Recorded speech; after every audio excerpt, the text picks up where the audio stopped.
Well, it's been a week filled with protests around the nation in the wake of decisions not to indict police officers in New York and Missouri over two separate incidents where white officers were tied to the deaths of unarmed black suspects who were involved in alleged criminal activities. Tensions have been fueled by angry voices saying race relations between some police departments and the communities they serve are hitting new lows.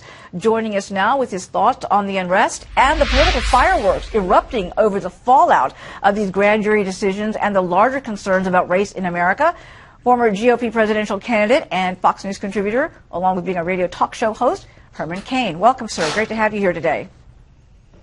Thanks, Uma. Happy to be with you. You know, there are those who believe that when it comes to our criminal justice system, too many Americans feel there's a deep unfairness when it comes to the gap between our nation's ideals and how laws are applied on a day-to-day basis. We've been hearing a lot of this from protesters and even New York's Mayor de Blasio, who claims that the reaction to the grand jury decision was, quote, fueled by centuries of racism. What's your reaction to this? I don't believe that the reaction was fueled by centuries of racism because, Uma, we have come a long way since the 50s and the 60s. Secondly, the two incidents, the one in Ferguson, Missouri, and the one in New York, Staten Island, are two separate incidents that represent exceptions rather than the rule. I do agree with you when you say that some people do feel heightened tension between law enforcement and their community, and most of these people are trapped in inner city communities that lack economic opportunity, jobs, and better education. So race relations in America, as viewed through these two incidents, are not indicative of the real race relations that people encounter every day in their neighborhood and their communities. What was your reaction to that video showing the officers in New York taking down Eric Garner? Did you find it disturbing? I found that video very disturbing, and whereas I respect the grand jury process, I also had one unanswered question relative to that particular incident concerning Eric Garner.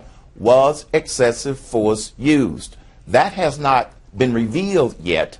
And hopefully the Justice Department investigation will address that. It was very disturbing, but that to me is the big unanswered question with respect to that. And one other quick point, Uma. Many people who are very emotionally charged because of these two incidents, they forget that a grand jury decision is to go to court for a lost court case or not.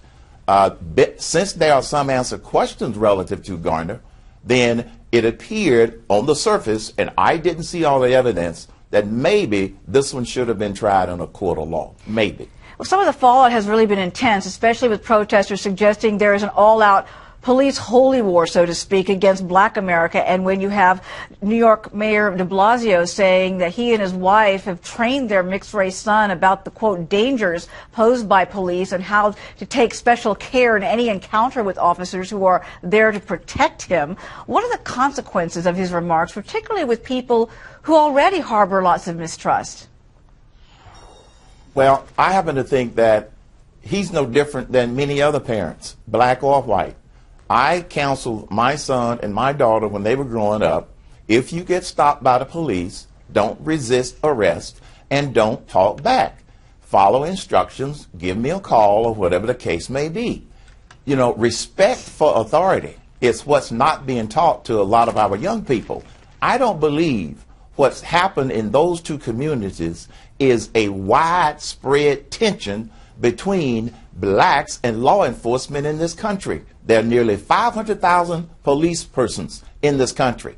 And I happen to believe that most of them really try to do a good job, and they try to stay connected with the community. So I don't believe that that represents the rule, as Mayor de Blasio stated. You know, Eric Garner's own daughter has said publicly that she doesn't believe her father's death was due to racist cops. Right. She says, quote, I can't really say it's really like a black and white issue. It is about, you know, the police officers and abusing their power. That's where she's coming from on this. She could have a point. That gets back to the question that I raised. Was excessive force used? That's the question, and I commend her for seeing it that way.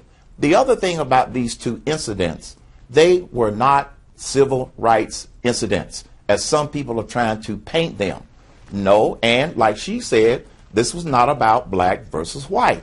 The police officers happened to be white. The victims, sadly, happened to be black. And so I don't think they represent civil rights issues, and I don't think it represents rampant mistrust between law enforcement and most of our black citizens. I think those communities probably are the exceptions.